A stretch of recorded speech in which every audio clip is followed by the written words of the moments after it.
Well, hello, and welcome back to another Star Wars Galaxy Kits overview video. Today, on Monday, CG decided to drop the stuff for Enoch. Actually, I read through his kit a little bit, and good grief, it is really durable, and also he has a territory battle on me, so I don't know how I feel about that, but I mean, they're spreading the Omni love for the new Imperial Remnants across the board. So I wonder if the Great Mothers, whenever they come, are gonna have like a Galactic Challenge one or a Grand Arena one. But anyways, Enoch has a dark side, support leader Imperial Remnant. I don't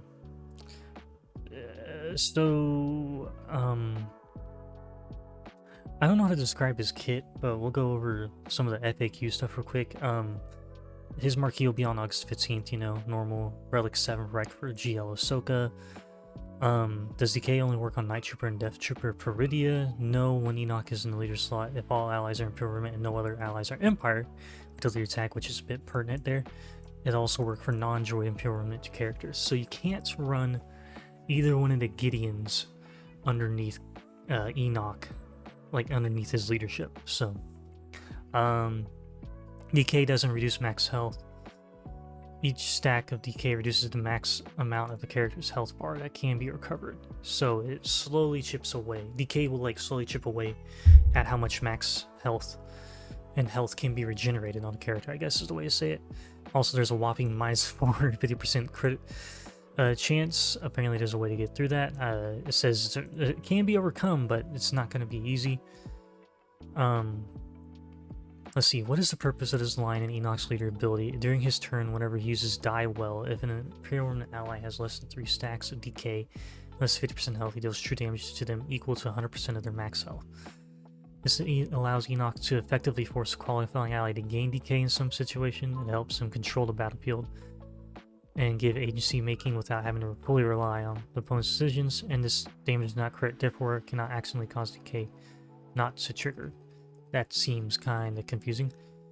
What's the on-death damage for his Omni work? Whenever an ally is defeated while his Omni is active, that ally deals true damage to all enemies based on the defeated character's max health. Okay, that's pretty nifty, especially for like territory battle, but I don't know how well they will truly do, and I imagine we won't see for at least a week, because we're in the off week between territory battles as it is. Though this damage cannot defeat enemies, it will severely weaken them, which will allow you to clean them up. And why does he remove so little CM from his opponents compared to other characters? Its main usage is it's to trigger Blight's damage effect. Okay, so they went into, apparently CG Mouse said they wanted to go with a Death Knight kind of thing for Enoch, so that's why he doesn't really do a lot of stuff. But anyways, let's get into the kit, because he only has 2 abilities, but he also has a leadership and unique. So, Die Well is his basic, redeal physical damage to target enemy and remove 5% of their TM. If the target has Blight, you deal damage again, and during his turn, if the target enemy has Blight, Imperial Remnant allies gain crit damage up per turn and reduce the cooldown of last command by 1. So, it's a pretty nifty way to keep last command basically constantly going, honestly. And now let's get to the second of the abilities that does anything. It's called Last Command, obviously, with a 3-turn cooldown. You dispel all debuffs on all Imperial allies, and they gain protection up to 60% for 2 turns. They gain 20% TM, and all enemies with Blight lose 5% TM. Allies with Decay gain critical avoidance up for 2 turns. And you call another random ally with Decay to assist, dealing 40% less damage. Not bad.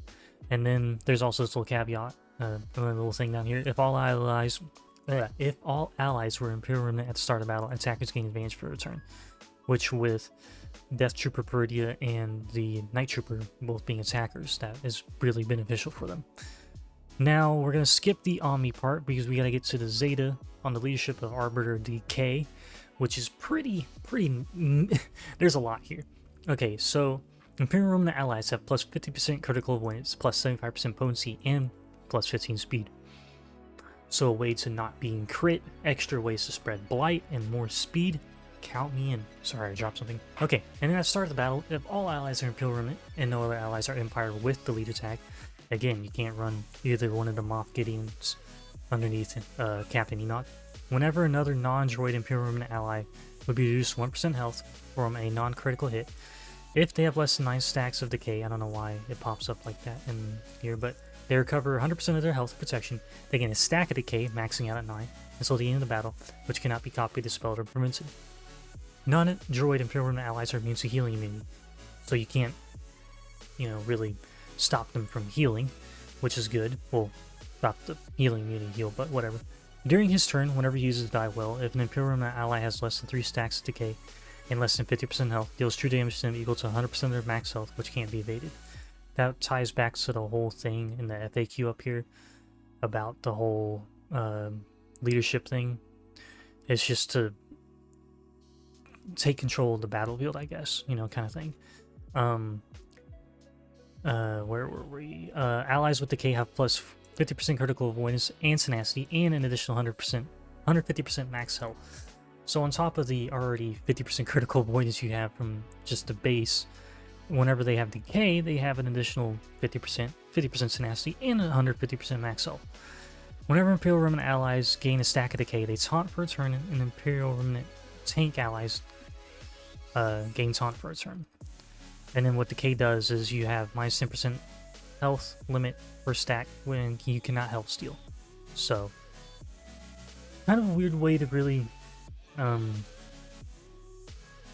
set up the team here, but like, it's probably just a way to like really knock home how the team is going to be, like with the whole Decay mechanic and Blight mechanic and all that. You're slowly chipping away at your max health pool and all that kind of stuff, I think is the way it's supposed to be. Now for the unique, which is Ominous Sentinel with the Zeta Ami. Captain Enoch gains 75% defense for each other active Imperial Remnant ally. Obviously, it'll drop as more of them die. Whenever Imperial Remnant ally gains a stack of Decay, they inflict Blight on all enemies I was about to say for whatever, but on all enemies which can't be copied, dispelled, or evaded until the end of the encounter. Enemies, excluding GLs, have minus 450% critical chance. At the start of each Imperial Remnant ally's turn, dispel advantage from all enemies, and those enemies lose 25% offense for 2 turns. Okay. Now for the Omni bit, which, like I said earlier, is territory battles, so I don't know how to really feel about it. While in territory battles, Imperial Remnant allies gain 150% max health. Whenever Imperial Remnant ally is damaged by an enemy, other Imperial Remnant allies gain 5% TM. Okay, at the start of the encounter. Actually, that's pretty good, because especially with how many turns some of those enemies take in territory battles, that's actually not a bad thing, because that'll help you really start rocking and rolling. At the start of each encounter, Imperial Remnant allies gain protection up to 200% for 3 turns, which cannot be dispelled. Okay. And whenever an Imperial Remnant ally is defeated, they deal true damage to all enemies equal to 30% of max health, plus an additional 30% of their max health per their relic amplifier level. This damage cannot defeat enemies and cannot be evaded.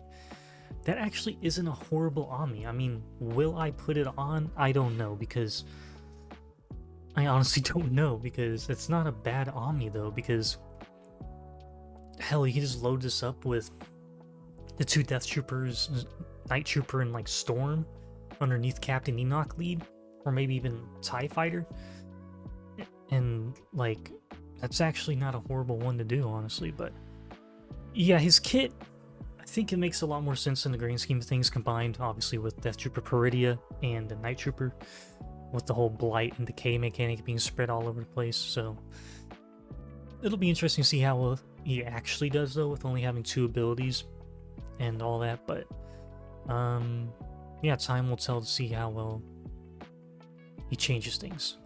Anyways, let me know what y'all think about him in the comments below.